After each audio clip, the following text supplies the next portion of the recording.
लोग थक जाओगे, नहीं आप थक जाओगे, किसी के लगा के रखोगे।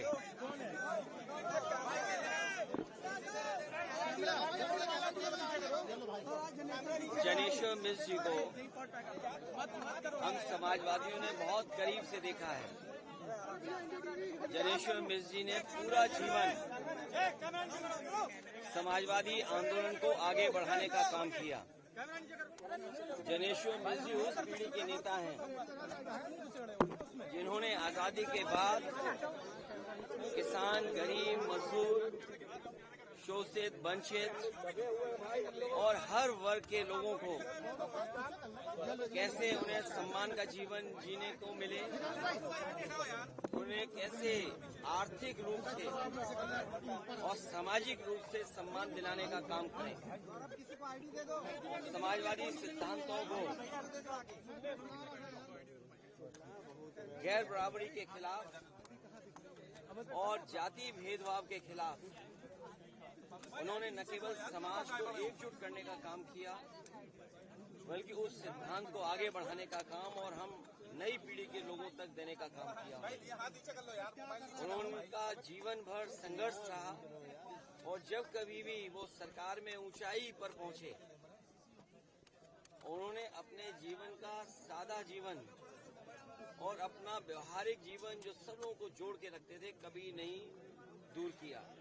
और हमें याद है कि 5 अगस्त के दिन जो उनका घर दिल्ली में था, उस घर के बाहर उन्होंने लोहिया के लोगों का लेकर के एक तख्ती लगाई हुई थी और उस दिन पूरे प्रदेश और देश के लोग उनके घर जाकर के उन्हें बधाई और मुलाकात करते थे।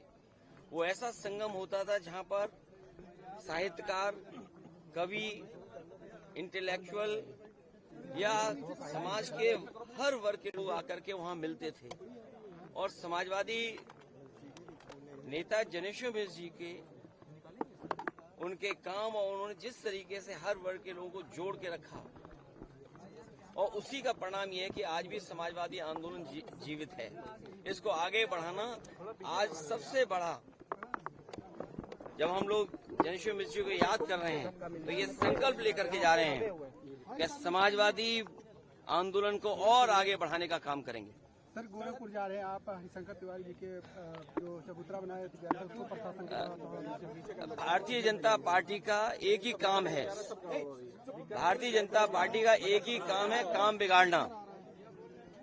अगर हरिशंकर तिवारी जी की, उनके परिवार के लोग या उनके अनुयायी या आसपास के लोग उन्हें सम्मान देना चाहते हैं, उनकी प्रतिमा लगाना चाहते हैं, तो सरकार को कहां से ये कानून याद आ जाते हैं और जानबूझ करके इस तरह का व्यवहार करते हैं, डराने का काम करते हैं।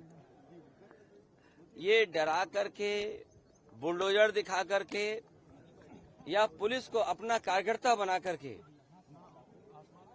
उससे कामयाब नहीं होंगे, क्योंकि जनता ने जो अभी सबक सिखाया इनको, जनता तैयार है, आने वाले समय में इनको और सबक सिखाने जा रहा है।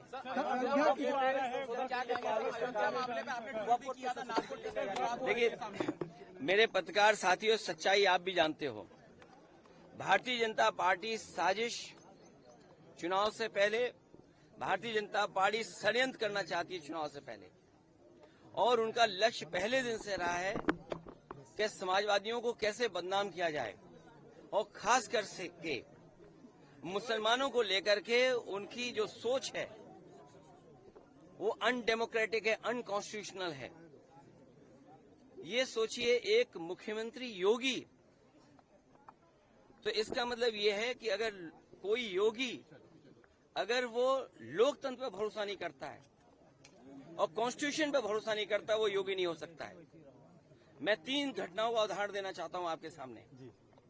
पहली घटना हाथरस, जिसमें एक साधु संत के कार्यक्रम के लिए, परमिशन के लिए भारतीय जनता पार्टी के विधायक और नेताओं ने लिखा था, लेकिन जो प्रशासन को काम करना चाहिए था, उस जिम्मेदारी से सुरक्षा